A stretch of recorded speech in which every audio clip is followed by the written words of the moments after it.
लगता है आलोक अपने पापा को लेकर आ गया। चलकर जल्दी से दरवाजा खोलती हूँ। नैना, कहाँ भागी जा रही दरवाजे की तरफ तू?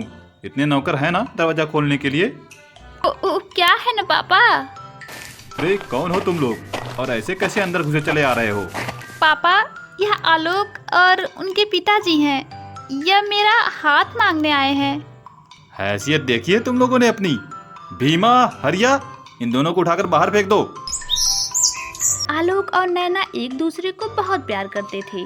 वह दोनों एक ही कॉलेज में पढ़ते थे। दोनों का कॉलेज में अब आखिरी साल बचा था। एक दिन जब आलोक और नैना कैंटीन में बैठे थे तो, आलोक, तुम मुझसे कितना प्यार करते हो और तुम मुझसे शादी भी करोगे या यूं ही छोड़ दोगे? यह तुम कैसा सवाल पूछ रही हो? यह सवाल मैं तुमसे इसलिए पूछ रही हूँ क्योंकि मैं तुमसे बहुत प्यार करती हूँ। अगर तुमने मुझे छोड़ दिया तब भी मैं तुम्हें कभी नहीं भूल पाऊंगी। ऐसा बोलती हुई नैना रोने लगी। नैना को रोता देख आलोक ने उसे अपनी बाहों में ले लिया। अरे पगली, मैं तुझे छोड़ने के लिए थोड़ी ना प्यार किया हूँ। मैं जल्दी ही अपने घर वालों के साथ तुम्हारे पिता से तुम्हारा हाथ मांगने तुम्हारे घर आने वाला हूँ। कुछ ही महीनों में आलोक और नैना का कॉलेज खत्म हो गया। अब दिन ब दिन आलोक और नैना का प्यार बढ़ता ही जा रहा था। एक दिन अचानक से आलोक ने नैना को फोन किया। नैना, आज मैं अपने पापा के साथ तुम्हारे घर आ रहा हूँ, तुम्हारे और अपने रिश्ते के लिए। तुमने तो मुझे सरप्राइज ही कर दिया। तुम जल्दी से आ जाओ, तब तक मैं तैयार हो जाती हूँ। कुछ ही देर में आलोक अपने पिता के साथ नैना के घर के सामने था। इतना बड़ा घर, इसका मतलब ये लोग बहुत अमीर हैं। ये क्या अपनी बेटी का रिश्ता तुमसे करेंगे बेटा? अरे पापा, ये सब छोड़िए, आइए ना। आलोक ने जैसे ही डोरबेल बजाई, अंदर बैठी नैना तुरंत ही समझ गई कि आलोक आ गया। वह खुद ही दरवाजा खोलने पहुंच गई। नमस्ते पिताजी, आइए, मैं आप लोगों का ही इंतजार कर रही थी। नैना आलोक और उसके पिताजी को बड़े ही आदर भाव से घर के अंदर लाती है और दोनों को नाश्ता पानी कराने लगती है। कुछ देर बाद ही सीढ़ियों से उतरती हुई नैना के पापा आते हैं। सभी बैठकर बातचीत करने लगते हैं। बेटा, वैसे तुम काम क्या करते हो? वैसे तो मैंने कई फॉर्म फिल कर रखे हैं, कुछ के एग्जाम भी दिए हैं। जल्दी ही कहीं ना कहीं सेटल हो जाऊंगा। हाँ, वो सब तो ठीक है, लेकिन तुम्हें पता होना चाहिए कि 30 से 40 हजार रुपए मेरी बेटी 10 दिन में ही खर्च कर देती है। मुझे लगता है तुम्हारी सैलरी तो इसकी शॉपिंग के लिए ही पर्याप्त नहीं होगी। माफ़ कीजिएगा भाई साहब, लगता है आपको अपने पैसे पर बहुत घमंड है। रखिए अपनी धन दौलत अपने पास और अपनी बेटी की शादी किसी करोड़पति लड़के से करिएगा। चल बेटा, लगता है तू मुझे किसी गलत जगह ले आया। अंकल, मैं आपकी बेटी से बहुत प्यार करता हूँ। प्लीज आप इस रिश्ते के लिए मान जाइए, मैं उसको हमेशा खुश रखूँगा। पापा, मैं आलोक के बिना नहीं रह पाऊंगी। चुप कर तू, अपने बाप से जबान लड़ाती है, तेरी ये हिम्मत? भीमा, हरिया, कहाँ मर गए तुम लोग? इन दोनों को यहाँ से बाहर फेंक दो और खबरदार तुम लोग यहाँ आसपास भी दिखे तो। निराश आलोक और उसके पिताजी वहां से चले गए। नैना के पापा ने आनन फानन में ही नैना की सगाई एक बड़े घराने में कर दी। नैना अपने पापा से मिन्नतें करती रही, लेकिन उन्होंने एक ना सुनी। इधर नैना से नाराज आलोक ने नैना का फोन उठाना भी बंद कर दिया।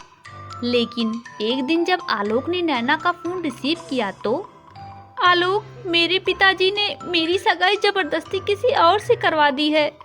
तुम जल्दी से मुझे यहाँ से ले चलो, नहीं तो मैं अपनी जान दे दूंगी।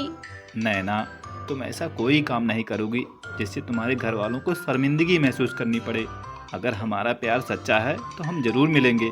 फिलहाल तुम वही करो जैसा तुम्हारे घर वाले कह रहे हैं। ऐसा बोलती हुई आलोक की आंखों में आंसू आ गए, लेकिन उसने अपने दर्द को छुपाते हुए नैना को समझाने की कोशिश की। देखते ही देखते नैना की शादी का दिन आ गया। बाराती डीजे की धुन पर थिरकने लगे। लेकिन इसी बीच जब नैना अपनी सहेलियों के साथ मंडप में जाने के लिए सीढ़ियों से उतर रही थी, तभी उसका पैर फिसला और वह लुढ़कते हुए नीचे आ गिरी। जल्दी से उसे हॉस्पिटल पहुंचाया गया। आलोक के एक दोस्त ने फोन करके आलोक को भी हॉस्पिटल में बुला लिया। हॉस्पिटल में आलोक को देखकर नैना के पिताजी को उसके ऊपर बहुत गुस्सा आया, लेकिन वह वहां उसे कुछ न बोल सके। तभी डॉक्टर आया। कैसी है अब मेरी बेटी? अब वह होश में है, लेकिन पैरों में ज्यादा चोट से ऑपरेशन करना पड़ा। अब शायद वह ठीक से चल नहीं पाएगी। जब नैना के होने वाले ससुर ने डॉक्टर की ऐसी बात सुनी तो अब तो यह शादी नहीं हो सकती। समधी जी, आप यह क्या बोल रहे हैं? सारी तैयारी हो चुकी है और अब नैना भी होश में आ चुकी है। ऐसा ना कीजिए, मेरी इज्जत का ख्याल रखिए। आप चाहें तो 10-5 लाख रुपए और ले लीजिए। तुम्हारी इज्जत की खातिर क्या मैं अपने लड़के की शादी एक अपाहिज लड़की से कर दूं? तुम्हारी औकात ही क्या है? तुम 10-15 लाख रुपए में मेरे लड़के को खरीदना चाह रहे हो? 10 लाख रुपए तो मेरा बेटा यूं ही उड़ा देता है। अब सारे बाराती दूल्हे के साथ वापस जा चुके थे और नैना के पिताजी अस्पताल में बैठकर अपने आप को कोस रहे थे। नैना के होने वाले ससुर ने नैना के पिता की ठीक उसी तरह बेइज्जती कर दी थी जिस तरह नैना के पिता ने आलोक के पिता की थी। कुछ देर बाद एक नर्स व्हील चेयर पर नैना को लेकर बाहर आई तो उसे देखकर नैना के पिता रोने लगे। बेटी, तेरे होने वाले ससुर ने शादी करने से मना कर दिया। उन्होंने मेरी बहुत बेइज्जती की। मेरे घर से बारात वापस चली गई। पापा, जो होता है अच्छे के लिए होता है। एक बार आप पीछे मुड़कर देखिए, आपकी बेटी का दूल्हा और उसके बाराती यहीं खड़े हैं। जब नैना के पिताजी पीछे मुड़कर देखते हैं तो वहां आलोक, उसके पिताजी और उसके सारे दोस्त सामने खड़े दिखाई दिए।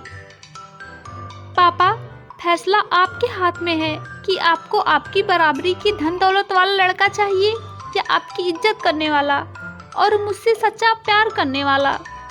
अपनी बेटी की ऐसी बातें सुनकर नैना के पापा को बहुत दुख हुआ। वह हाथ जोड़कर आलोक के पिताजी के पास गए और बोले, भाई साहब, मैं अपनी धन दौलत में अंधा हो गया था। उस दिन की बेइज्जती के बाद भी आप मेरी लड़की को अपना बहू बनाने के लिए तैयार हैं, और वह भी इस हालत में। मैं अपने किए पर बहुत शर्मिंदा हूँ। हो सके तो मुझे माफ़ कर दीजिए। अरे भाई साहब, छोड़िए ना कल की बातों को। चलिए अब आलोक और नैना की शादी की रस्मों को पूरा कीजिए। सभी अस्पताल से सीधे शादी के मंडप में पहुंच गए। चोट के कारण नैना को व्हील चेयर पर ही मंडप में बैठना पड़ता है। पंडित जी शादी की रस्मों को पूरा करने में लग गए। ओम मंगलम भगवान विष्णु मंगलम गणोध्वजा मंगलम पुंडरीकाक्षाय मंगलाय तनोहरि। अब कन्या और वर फेरे लेने के लिए खड़े हो जाएं। आलोक, मेरे पैर में तो चोट लगी है, मैं कैसे फेरे ले पाऊंगी? इसकी चिंता तुम छोड़ दो तो ज्यादा ही अच्छा है। मुझे मालूम है कैसे फेरे लेना है। ऐसा बोलते हुए आलोक नैना को अपनी गोद में उठाकर शादी की सारी रस्मों को पूरा करने लगा। मंडप में बैठे सभी लोग हंसने लगे। मैंने तुमसे कहा था ना कि अगर हमारा प्यार सच्चा होगा तो हमें मिलने से कोई नहीं रोक पाएगा। कुछ दिनों के इलाज के बाद अब नैना बिल्कुल ठीक हो चुकी है। नैना और आलोक अब एक हो चुके हैं और वह दोनों बहुत खुश हैं। दोस्तों, उम्मीद करती हूँ आपको हमारी यह कहानी पसंद आई होगी।